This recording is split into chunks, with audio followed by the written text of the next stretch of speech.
Las protestas continúan en Estados Unidos. Muchos manifestantes dirigen ahora su ira hacia figuras polémicas de la historia de su país. En Bristol, los manifestantes derribaron y tiraron al río Avon la estatua de Edward Colston, próspero comerciante de esclavos del siglo XVII.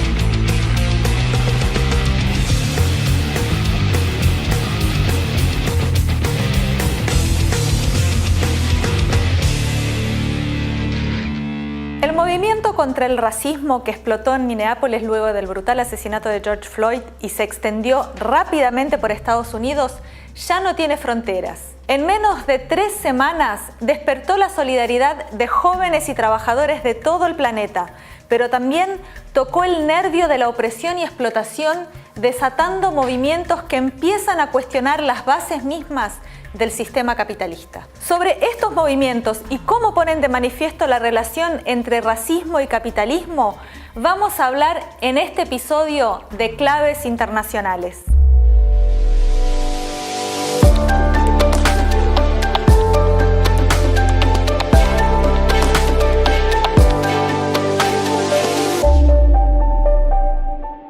Una de las imágenes más impactantes de las acciones antirracistas de los últimos días vienen del Reino Unido, donde manifestantes derribaron y escracharon estatuas y monumentos históricos en medio de intensas protestas. Hablamos con Alejandra Ríos, corresponsal de La Izquierda Diario en el Reino Unido, quien nos contó qué está pasando en las calles de Inglaterra. Las movilizaciones pidiendo justicia por el asesinato de George Floyd empezaron primero siendo movilizaciones más bien pequeñas, así localizadas en algunas ciudades, y cobraron mayor fuerza este último fin de semana que acaba de pasar. En realidad podríamos decir que se trata más, o sea, que va más allá de justicia por George Floyd, porque expresa un profundo sentimiento antirracista. Los que participan son jóvenes que se criaron, que crecieron en una sociedad multiétnica. Desde ese punto de vista, sus valores son distintos a los de sus padres, a los de sus abuelos también. Por un lado, culturalmente han crecido en esa sociedad multiétnica, pero también sufren de primera mano las consecuencias de la austeridad. Son jóvenes recibidos que están endeudados porque no han podido pagar el crédito para estudiar, y son trabajadores que están a sus inicios de sus carreras, con trabajo temporario, sin estabilidad laboral, que no pueden pagar un alquiler. Es mucho más profundo porque cuestionan los valores colonialistas sobre lo que se ha construido esta sociedad. Y estos valores colonialistas se reflejan o se materializan, si se quieren, en las estatuas, en los nombres de las calles. Entonces, todos estos puntos de referencia hablan de una historia y de un pasado colonial, imperialista. Estas movilizaciones cuestionan. Y también cuestionan los programas de estudio que héroes. Hace varios años surgieron otros movimientos juveniles, Black Lives Matter, que se generó bastante en sintonía con el movimiento en Estados Unidos. También hubo aquí un movimiento, por ejemplo, en la Universidad de Oxford se llama Rhodes Must Fall, que es Cecil Rhodes, el colonialista y el supremacista blanco Cecil Rhodes, tiene que caer porque su estatua está en uno de los colegios de la universidad. Además de cuestionar estos símbolos, también cuestionaban los programas que suceden en las universidades, que está todo visto desde una mirada de una persona blanca. Se han dado cuenta, o sea, saben que la historia que se enseña oculta toda esta historia del colonialismo y de racismo y de imperialismo. Entonces, el tirar abajo a la estatua de Edward Colston fue un acto político. O sea, es un sentimiento más profundo que cuestiona los valores, ¿no?, de esta sociedad. A lo largo de su desarrollo, el capitalismo implicó grandes desplazamientos de poblaciones y sometimiento de pueblos enteros. Tráfico de esclavos y migraciones masivas de poblaciones que huían de la pobreza, el hambre o las guerras. Sin la esclavitud no habría algodón, sin el algodón no habría una industria moderna. Marx señaló que el capitalismo industrial hundía sus raíces no solo en la explotación de la clase obrera asalariada, sino también en la existencia del trabajo esclavo de los negros. En la modernidad, el concepto de raza se codificó en leyes que legitimaron que ciertas personas pudieran ser vendidas, violadas y azotadas hasta morir. Esta brutal explotación y racialización de la fuerza de trabajo no solo se vivía en el nuevo continente, también hubo pueblos tempranamente racializados en Europa, como las comunidades irlandesas, eslavas, rom y judías. Históricamente, el racismo fue utilizado para maximizar las ganancias. Es además un mecanismo de dominación, sometimiento y opresión, promovido por las clases dominantes y el Estado, para dividir la clase trabajadora, una clase que en nuestros días es profundamente multiétnica y multicultural. Al igual que en Estados Unidos, Brasil fue un importante destino de esclavos. Una gran porción de su población es negra o mulata y sus condiciones de vida son mucho peores que las de la población blanca. En medio de una crisis política y económica muy importante y la catástrofe sanitaria por el COVID-19, la juventud de Brasil también salió a las calles a repudiar el asesinato de George Floyd. Invitamos a Letícia Parks, miembro del movimiento de negros y negras Quilombo Vermelho y editora de Esquerda Diário en Brasilia. ¡No pasa nada!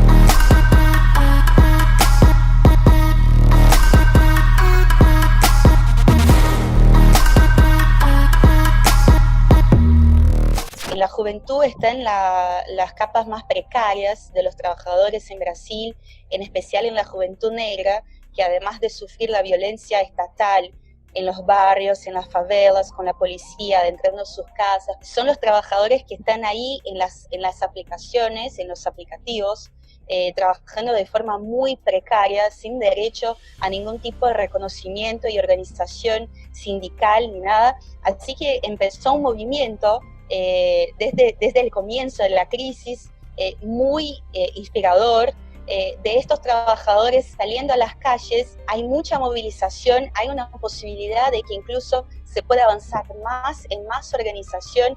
Esta gente está en un nivel de opresión racista y de mucha explotación capitalista, y seguro son la parte incluso más importante y volumosa de la gente que sale en las calles hoy en contra de Bolsonaro, en contra del racismo, en las marchas que se hicieron conocidas como marchas antifascistas, con las movilizaciones que empezaron a recorrer el mundo en protesta en contra del asesinato de George Floyd, hicieron que estos trabajadores pudieran unificarse con un sector más amplio de juventud y trabajadores que salieron a las calles este domingo último en una lucha unificada en contra del racismo y el fascismo en Brasil. Incluso puede ser que las nuevas movilizaciones que hay ahí entre trabajadores de delivery y trabajadores de la salud y todo, que todo esto también se impacte con más organización y más rebeldía, incluso impactado por el cambio de la situación internacional, que seguro impacta mucho en Brasil, que es un país de mayoría negra y el país más negro fuera de África. Pero ¿cómo el racismo sigue sirviendo al desarrollo del capitalismo? Invitamos a la historiadora Josefina Martínez, corresponsal de la Esquerda Diario en el Estado español. Hay algo que Marx plantea claramente, que es la idea de un ejército industrial de reserva como una necesidad de la acumulación capitalista, y este ejército industrial de reserva justamente se alimenta de sectores de las poblaciones que se trasladan, por ejemplo, del campo a la ciudad, o sectores de las poblaciones que están necesitados de ingresar al mercado laboral y de los cuales puede disponer el capital para aumentar la mano de obra o para rebajar las condiciones salariales y las condiciones laborales del conjunto de la mano de obra. Tanto las migraciones forzadas por la vía de la esclavitud como las migraciones forzadas de hecho por la vía de que la gente tiene que escapar de guerras, de hambrunas, etc., son completamente funcionales a los mecanismos de la acumulación del propio capital. Por eso, racismo y capitalismo están íntimamente relacionados. Y esto lo analizaba Marx desde sus primeras obras, planteando justamente cómo además el racismo no solo era utilizado para beneficio, digamos, de las ganancias capitalistas, sino también para dividir a los sectores de la clase obrera entre sí. Francia es otro país donde las protestas por George Floyd reactivaron el antirracismo y el movimiento que reclama justicia por el asesinato de Adama Traoré, un joven negro asesinado por la policía. Protestas contra la brutalidad policial a ambos lados del Atlántico. En Francia, miles de personas se concentraron ante el Tribunal Judicial de París para exigir justicia para Adama Traoré, un joven negro muerto hace 4 años bajo custodia policial. Su caso se compara al del estadounidense George Floyd. A pesar de la crisis sanitaria, miles de personas se han unido a las protestas por la muerte de George Floyd y contra la violencia policial. Desde la Plaza de la Concordia se han dirigido a la Embajada de Estados Unidos desafiando la prohibición de la policía. Para hablar de esto, entrevistamos a Jean-Baptiste Thomas, integrante de Revolución Permanente, el diario web de nuestra red internacional impulsado en Francia por la corriente comunista revolucionaria en el nuevo partido anticapitalista. El movimiento en Francia en realidad es la expresión de lo que está pasando a nivel internacional, en otros países, a nivel europeo también, pero tiene una especificidad en el sentido en que contribuyó a masificar un movimiento que en general es mucho más reducido a sectores específicos, socialmente o desde el punto de vista de la vanguardia. 2 factores que explican la forma en que las manifestaciones, las movilizaciones fueron muy importantes en estos días. Y es el contexto más general, es decir, que en contexto de COVID, de pandemia, de confinamiento, la policía siguió actuando en forma extremadamente brutal, sobre todo en las periferias, ¿no? Y esto, digamos, generó una rabia que desembocó en distintos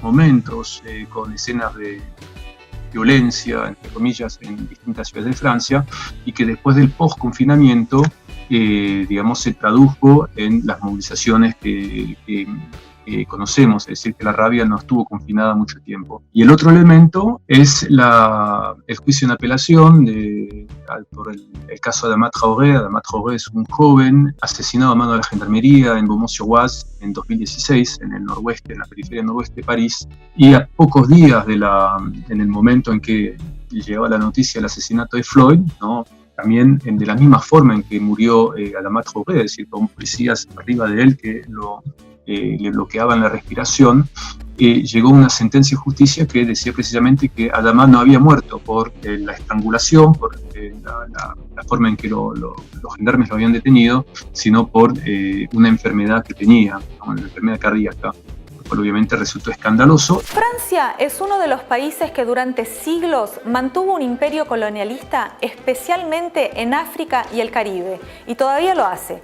Le preguntamos a Jean-Baptiste sobre la política actual del Estado francés hacia los países de África y otras regiones. Francia mantiene vínculos de coloniaje, de colonialismo o de postcolonialismo, si quieren, con muchos países. ¿Cómo se expresan estos nuevos vínculos coloniales, que en realidad vienen en los años 60, a través de tres elementos?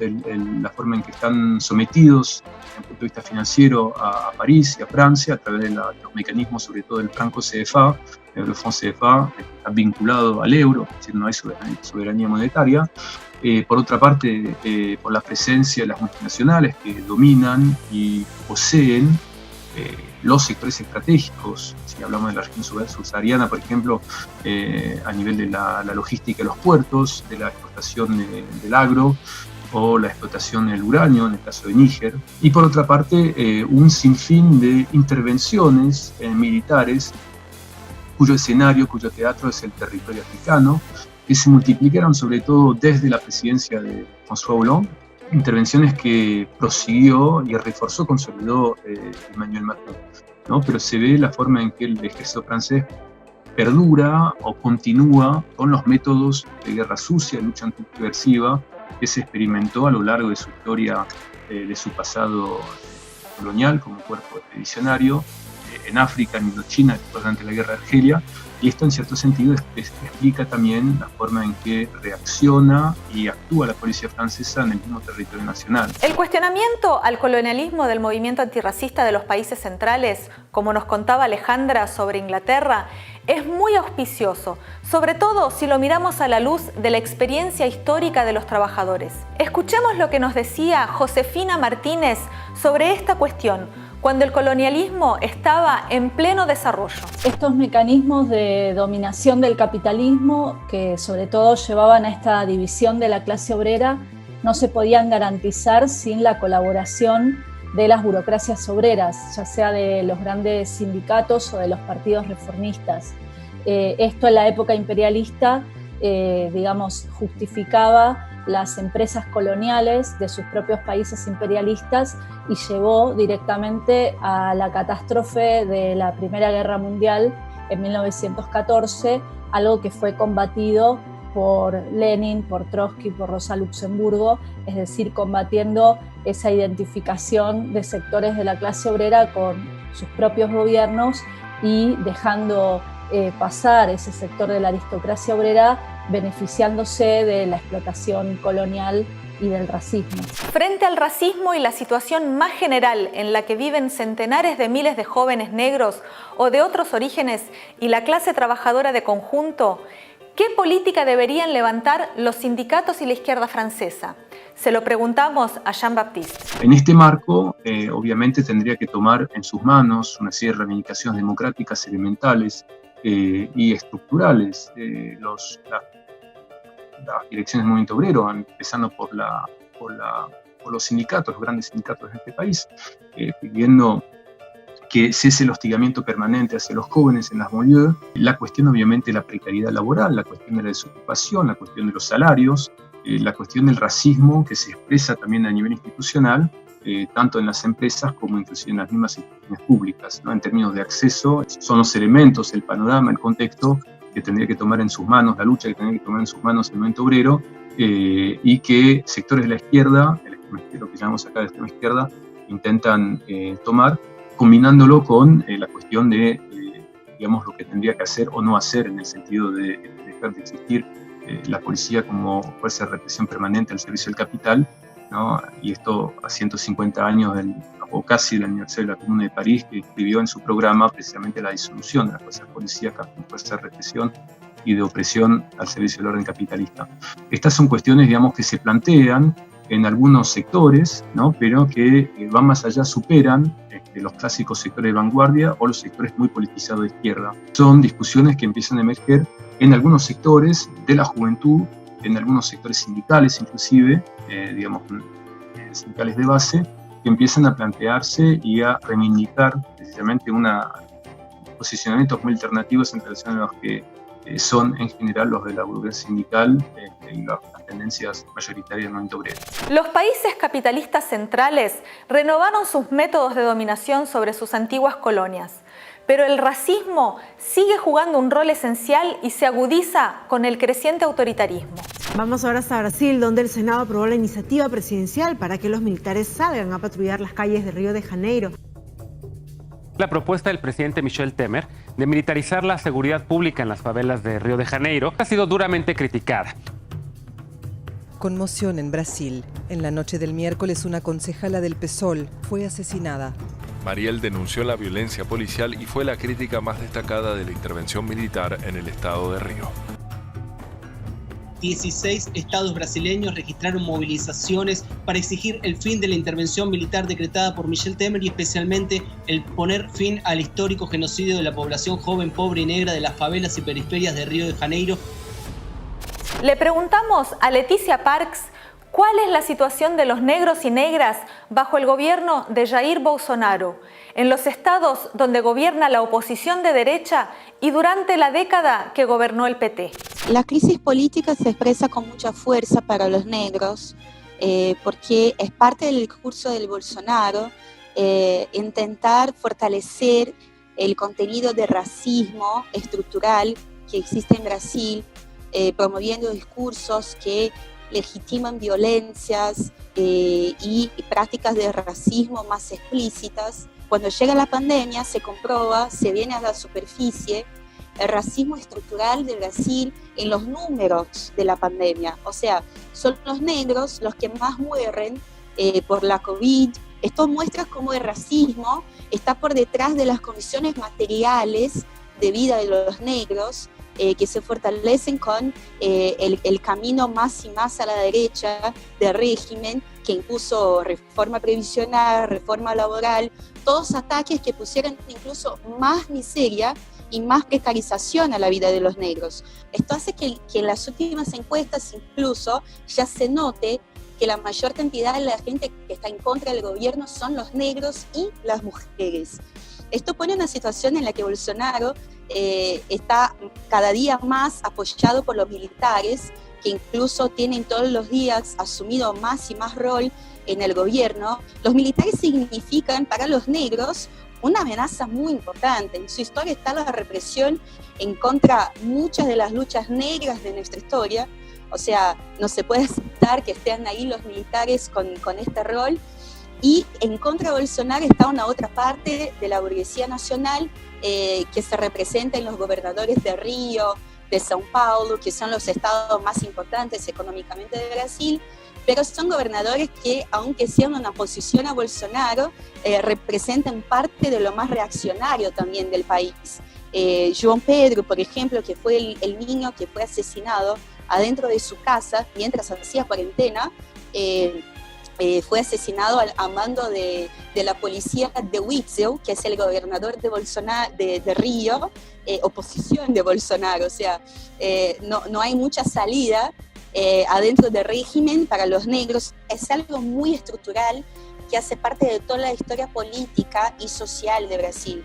Esto incluso, aunque muchos negros tengan tenido confianza en los gobiernos de PT, incluso en el gobierno de PT se mantuvo las estructuras claves que mantienen el racismo como parte del capitalismo brasileño.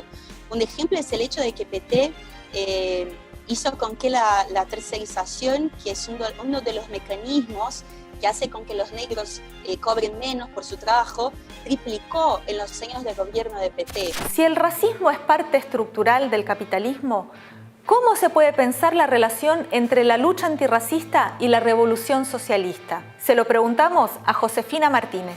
Para articular la lucha contra la explotación capitalista y contra todas las opresiones, creo que en primer lugar hay que partir de no caer en dos errores complementarios, ¿no? Uno es el de algunos movimientos sociales que piensan que es posible separar la lucha antirracista o la lucha, por ejemplo, contra la opresión patriarcal de la lucha de conjunto contra el sistema capitalista. Esto no es posible.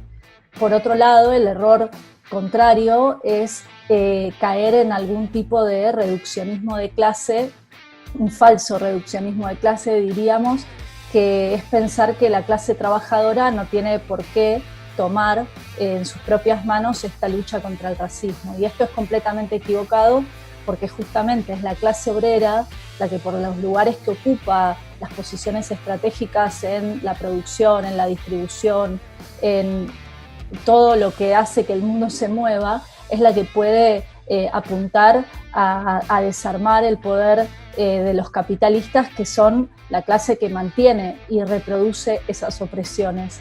Entonces, solamente desde el punto de vista de una estrategia de la clase trabajadora contra el capitalismo es posible articular la lucha contra estas opresiones, partiendo del hecho de que la clase obrera es una clase obrera que es profundamente multiétnica, multicultural, diversa, feminizada y racializada, quizás más que nunca en toda su historia. El racismo y el capitalismo están unidos desde el comienzo de este sistema mundial hasta nuestros días, para aumentar la explotación, maximizar las ganancias y mantener dividida a la clase trabajadora de todo el planeta. La pandemia puso de manifiesto que los sectores más oprimidos por el capital siguen siendo los negros, las mujeres y los jóvenes.